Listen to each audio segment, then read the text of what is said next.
Some of the first gold chains date back to the ancient cultures of Iraq and Greece. They were symbols of wealth, royalty, and the divine. Lucky for us, jewelers now make these personal treasures more affordable and more durable than ever. But you may be surprised to learn what they put in the gold to make it better.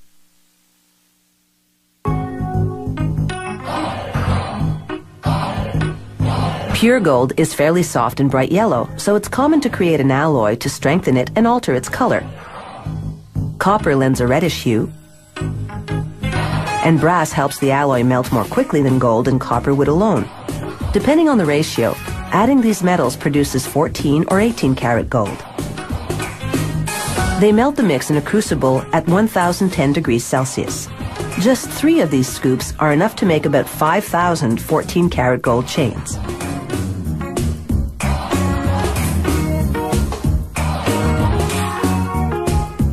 A worker pours the molten alloy into a casting machine. Water cools the metal to around 370 degrees Celsius, solidifying it. The metal passes through a round die, which shapes it into a golden rod that's nearly 2 meters long.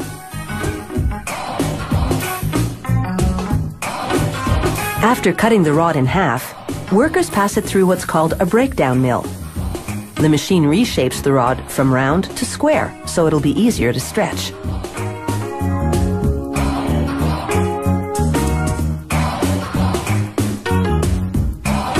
Next stop, a tandem mill. It's got 12 rollers that stretch the rod until it's about as thin as a piece of spaghetti. As it emerges, rollers shape the rod into a coil that's 24 meters long.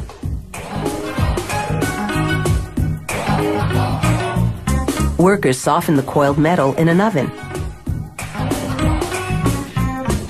Then they uncoil and continue stretching what's now a wire by passing it through a die lined with industrial diamonds.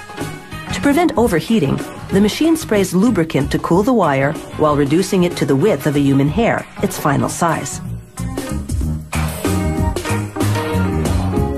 The wire then winds into a nearly 2,800 meter long spool. Next, they unwind 32 of the spools and run the wires through another oven to soften them even more. Just in case you're thinking working here is a golden opportunity, you should know that security is very tight. Employees must pass through metal detectors before going home, and wearing jewelry to work is strictly forbidden.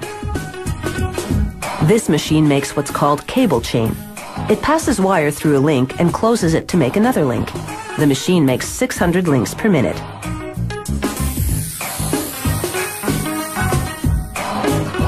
Here, a worker does a random quality check.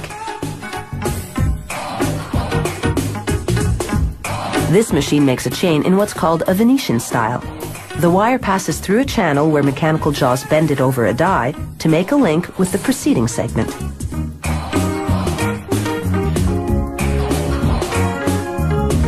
To make what's called a spider style, this machine passes a wire through up to 5 loops before closing the link.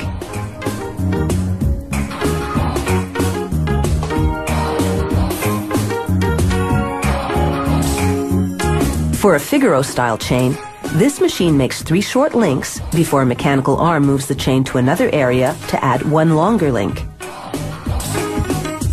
The arm then moves it back to add 3 more short links.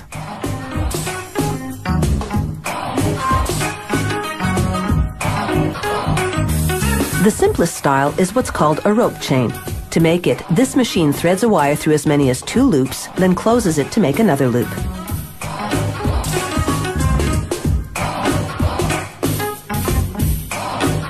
They coat the finished chains with a lubricating powder that prevents the links from sticking to each other during the next step, when they heat the chains to 815 degrees Celsius. This activates a soldering agent added to the metals earlier. It fuses the ends of the links to each other. This machine welds a link to a clasp on the chain. A tag indicating the gold quality goes onto the clasp. Finally, the chains go through 4 chemical baths, which thoroughly clean them. Then workers plate them with a layer of 14 or 18 karat gold. Plating gold with gold creates a more vibrant finish. After one last quality check, These chains are ready to dazzle their way to a neckline near you.